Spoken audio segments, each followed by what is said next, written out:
What are the worst rare mental disorders? Capra's delusion, where you think a close family member or friend has been replaced by an identical imposter.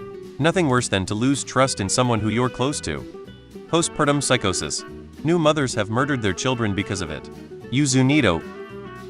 Capra's syndrome, a delusional disorder where individuals believe that their loved ones or familiar people have been replaced by imposters. Fregoli delusion. Individuals with this disorder believe that different people are actually the same person in disguise, often leading to paranoid and persecutory thoughts.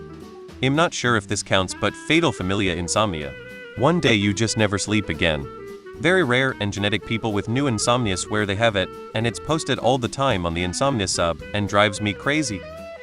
It may not be the worst, but a kid I knew in school had trichotillomania, which is basically compulsive hair pulling. He had large patches of hair missing, and I just remember feeling sorry for him because he couldn't stop himself.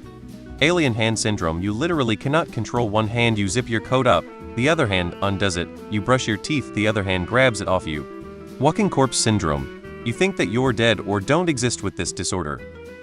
It is heartbreaking to read some of these comments. Central hypoventilation syndrome, known as Ondine's cursates, is a neurological disorder that has an incidence of only around 1 in 30 million. But when people with this disease try to nap or sleep, they stop breathing.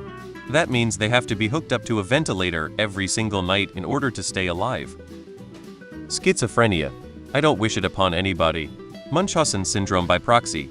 Munchausen is bad enough, but in Munchausen by proxy, it's typically a parent who triggers an illness or symptoms in a kid, searches medical attention, and then gets to be the caring caregiver, meaning the kid suffers a lot from a TEDit. Sorry to everyone saying I got the name wrong and it isn't called that anymore. English is not my first language. I had to Google the English name of the syndrome and went with what I found. In German, I've never heard or seen it called anything without a Munchausen in it. Certain cases of hallucinogen persistent perception disorder. It is a rare side effect of taking a psychedelic drug like LSD, also known as permanent trip.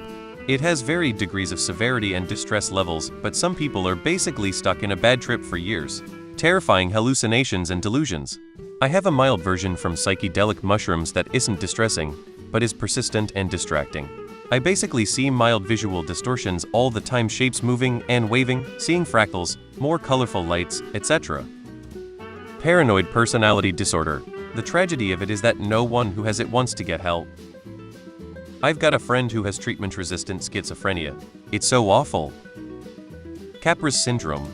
My husband's ex-uncle brutally murdered his parents because he thought they were Satan. Pica, an eating disorder where you crave and/or eat things that aren't food. Earring disorders suck. Imagine you're a recovering heroin addict and you've got to put a needle full of heroin up to your vein 3 times a day. Or you're a recovering alcoholic who has to put a shot of liquor up to your mouth at least 3 times a day, every day for the rest of your life. And if you stop doing this, you relapse and might die. That's basically ED recovery. Add on top of that Western culture's attitudes toward dieting, food, and weight, and it becomes even harder. I had anorexia, so while I was going through all of the above, I would also effectively hallucinate every time I looked in the mirror, which would only make me want to re-engage in the ED. Treatment is unbelievably expensive and hard to access too. There's a reason eating disorders are the deadliest mental illnesses. OCD. Many people aren't really aware of what OCD actually is and just how bad it is. They use it flippantly to just describe anal retentive behavior. Some of these ones I'm reading here sounding like science fiction.